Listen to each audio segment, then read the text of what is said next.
Hello, how's it going? Hello. Greetings, greetings. Greetings, brother. How How are you you doing? doing? I'm doing well. I'm doing well. It's a great day. Kind of overcast outside, but it's a beautiful day. How you feeling today? I'm okay. Yeah, yeah, good, good, good, good. I know you've been busy working. That's good. Yeah, also it's been the end of the year, so so much to do in Nigeria. All right, right. Yes, of course. Happy New Year. Happy New Year, bro. Yeah. So getting into it, my name is Tarami Ritas. I'm a musician. I'm a percussionist based in Houston, Texas.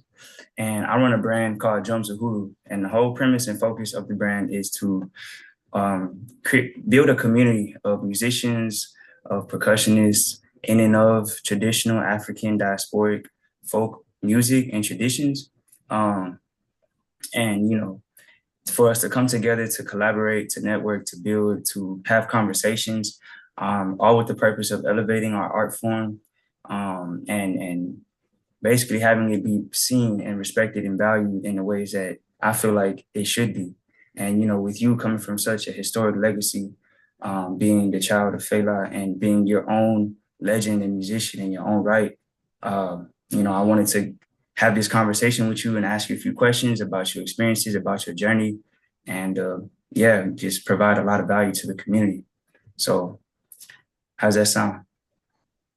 Yeah, man. Yeah, sounds good. Yeah. Let's get Dope. into it. So first, could you give an introduction to yourself? Just briefly, who are you? What is your lineage? What's your legacy? And your background as a musician, as a person? Well, my name is Seun Kuti.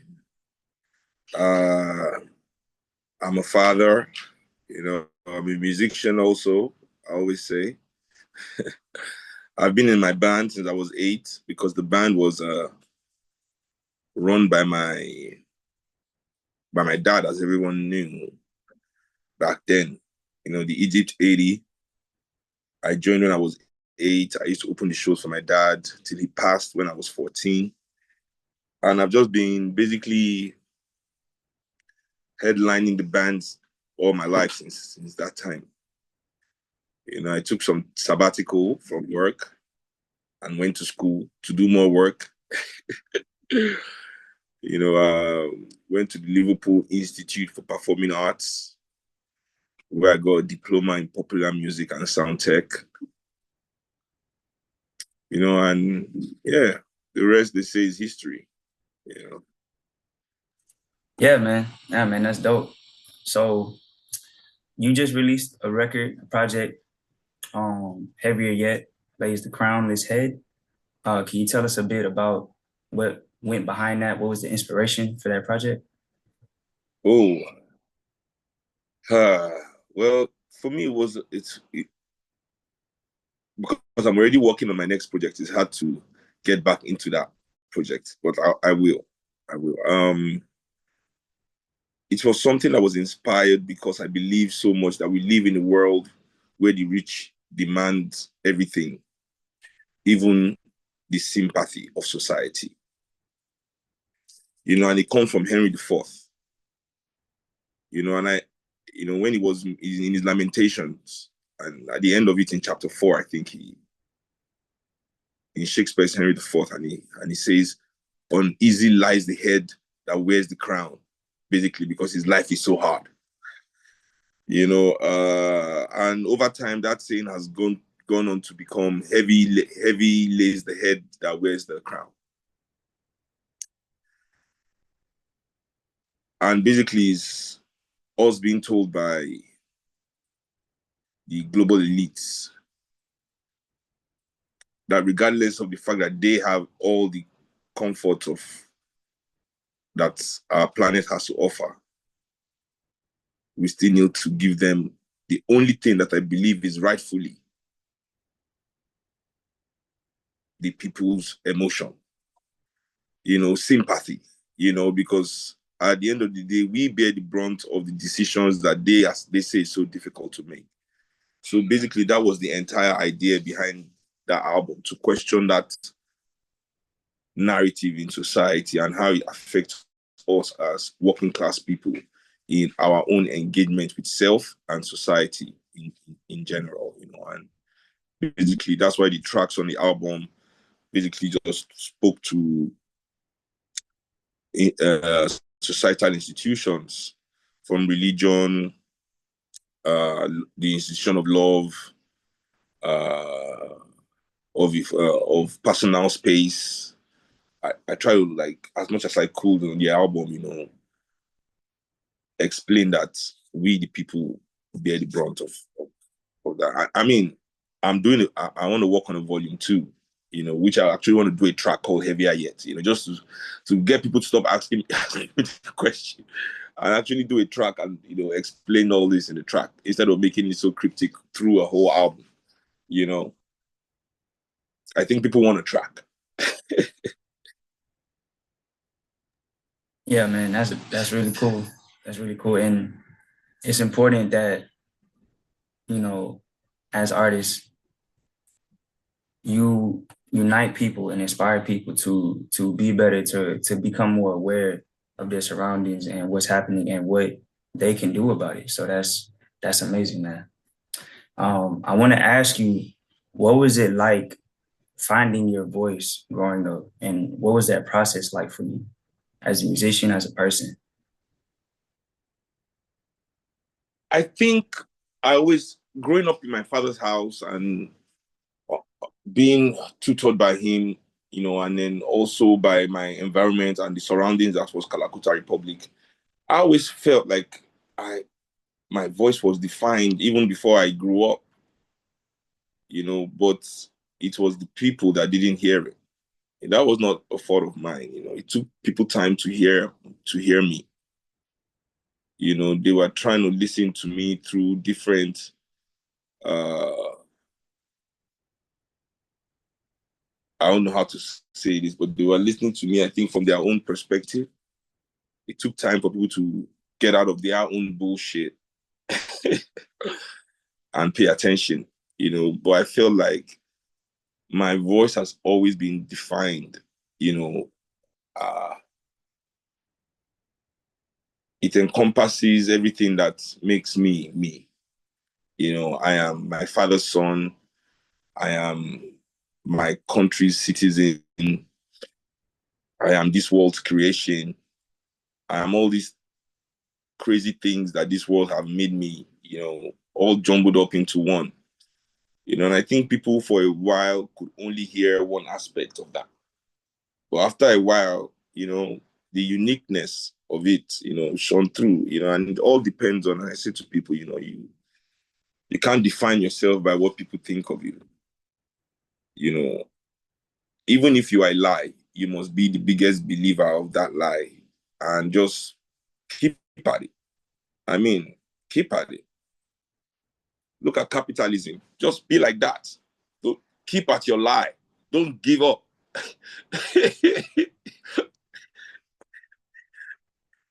Man, that's profound. But it's even more powerful if what you announce, what you represent is honest.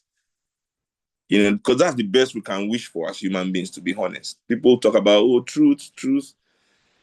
We need all the information to know the truth. And we live in a world where all the information, is just not there at the time maybe you're making it. So listen, just be honest at the point that you are trying to project.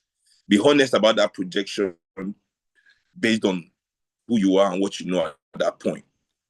If you find something that uh, improves your idea, or if you find something that does not support your idea, but it is honest also in its approach, I mean, I believe it gives us chance to reflect, to improve, and that's what it means to be human, most especially as musicians.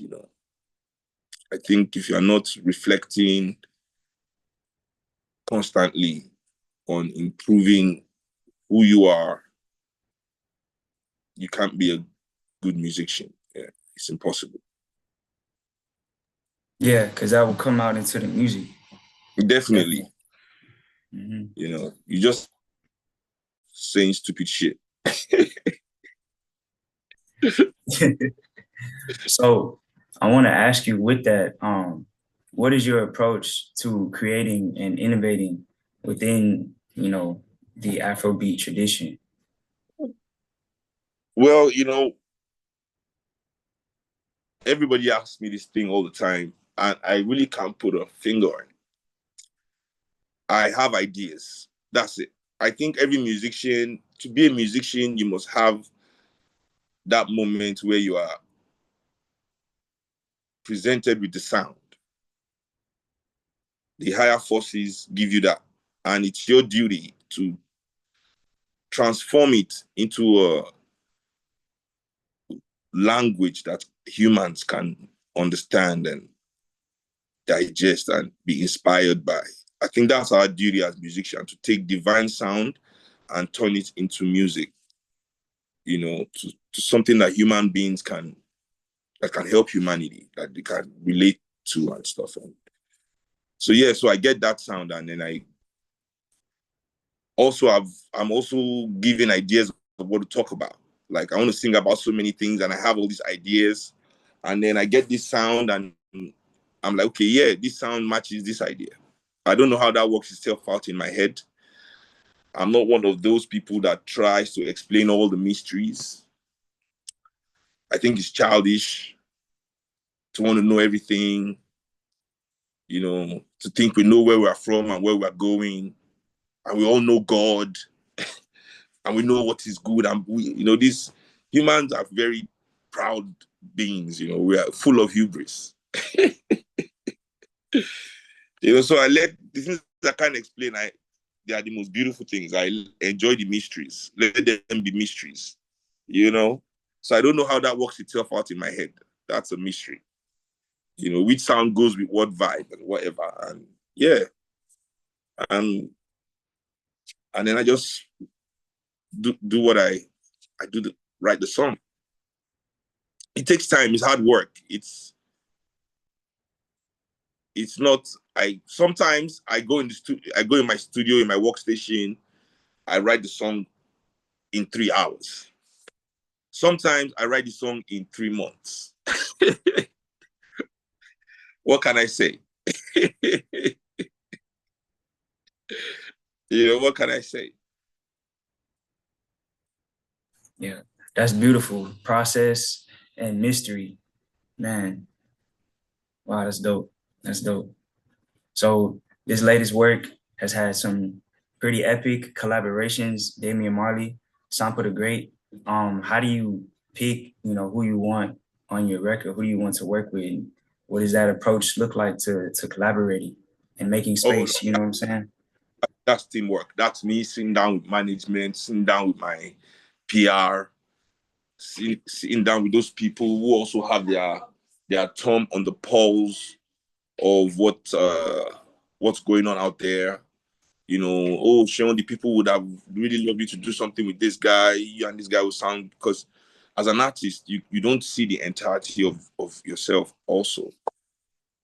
As artists, many of us are condemned to certain aspects. Love you, baby. It's my daughter. Some of us are really, really, there's tunnel vision in every artist. There's certain things that are important to us, and as artists, that's what we focus on, and we really we polish that side of ourselves. Because that's the side we think the whole world sees, but they see some things that we don't see, and having people around that can illuminate that blind spot, good and bad, is necessary as an artist, so it is in those times that we know the people that we bring on the project.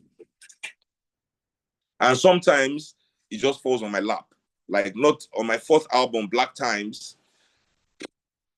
I had Carlos on the album because Carlos wrote about me in his book. So I read the book, I saw my name in there, I'm like, we're getting Carlos. So That's epic. sometimes it's like that, so yeah. Man, that's really cool. That's really cool. So, can you talk about a time where you faced a major challenge, in your life, in your career, and how you overcame that? My father's passing was a major challenge in terms of it completely changed my existence, my life, my everything. I think nothing in my life has happened that has been that cataclysmic. And then the birth of my daughter was a restoration of that which was removed, the emptiness, the loss. So those two events, I think, in my life were the most defining. Yeah. The spreading out and then the bringing back together. Yeah. Yeah. That's beautiful. That's beautiful. So what are your goals? Like what do you want to leave as your legacy as Seun Kuti? I don't know, man. I don't know. My greatest uh mission is to make sure that the true story of Africa, the true mission of Africa is not forgotten. I don't know what that looks like, but I don't want that in my generation that the story of Nkrumah, of Fumilayo, of Lumumba, of Shokuture, of Bembela, of Marcus Garvey, of Martin Luther King, of Che Guevara, of Fidel Castro, of Malcolm X, of my uncle, even Dr. Becker and Seun Kuti, of all these great visionaries and luminaries who gave their life for us to be alive today as African people. And I'm talking about when they were at their best selves. I feel, and this is just me, I'm not saying there's a conspiracy here, but I feel the way I see the world that there's so much effort put into the collective conscious, into removing these people from the collective consciousness of African people, removing their contributions, their aspirations, their dreams for us, thereby removing us also from our truth, as African people. And I think I would love to see a day that we truly become free and independent and all of that shit people say. But at the back of my mind, I know the best we can do with everything I'm seeing in this time is to make sure that this story, this mission is not forgotten, that we can pass on the torch to the next generation and hope that they can do better, than we have at this point. Yeah. That's my goal. Yeah. Yeah. Right on, man. Right on. So with that being said, how do you see the artist, right? Yourself or just art in general, music? What's the role that Give me a plays second. in okay, yeah. Sorry. Yeah, no problem.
Yeah.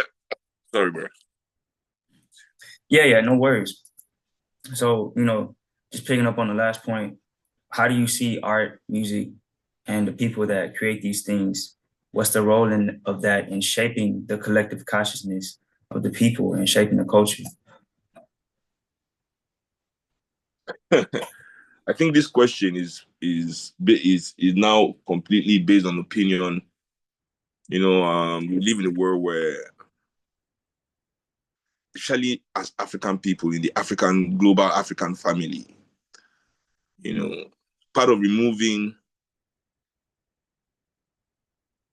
our mission from our collective consciousness, one of the detriments that has brought to us, one of the side effects of that campaign is that it has removed respect. Not only self-respect, but the mutual respect that we should have for one another. So it's difficult to talk. That's why we have gender wars among African people. Black men can't tell black men what to do. Black women can't tell black men what to do. Nigga, fuck you. So how can we as artists not have a common goal for our people? I mean, the plethora of African artists globally, we control, we're basically the face of the global arts. And global art has never been more silenced about African people's issues. So make of that what you will. That African people all over the world, in America, and when I say African people, I mean African Americans, Jamaicans, Caribbeans, everybody with this phenotype that with melanin in their fucking body. All of us as African people all over the world, we dominate this entertainment shit. This art business, we are the face, we are the best drawers, the best painters, the best singers, the best dancers, the best musicians, the best saxophonists, the best trumpeters, the best guitarists. We run this shit. We're the best drummers. We're the best. Listen. And I repeat, African issues have never been less represented through arts as it is today. So that being said, I don't know what the goal of art should be, but I know what the goal of my art is, And in the world that we live in today, that's the best that one can do, while also continually, and this is something that is important, while you will do what we say we have, you must still continue to reach out and see if you can find allies. You are not doing this because you are better than anybody. That's another thing. Some conscious artists think, oh, I'm better than everybody else because I'm making music for the people. But maybe you are not. Everybody has, so I try also to find allies, more often than not, so. Yeah, man. That's dope. Using the power of music to connect people, to inspire people, to help people grow, and, just realize the position that we're in and realize that we have the power to fix it, change it, do something about it. Yeah, man. What are some of the biggest lessons that you've learned so far in music, in life? Yeah, art imitates life. Life imitates art. Is that you ain't the shit. That's what you ain't the shit. That's it. Just remember that shit. Word. Word. Well, go ahead. Life is humbling, and so is art. So. Yeah. I don't think you're a true artist if your art has not humbled you. Your own art. If you've not made something that made you feel small in its own presence, like, oh my God, I can't believe I made this shit. I can't believe I did that. I can't believe that, So that's real art is humbling because life is humbling. How the fuck did I do that shit?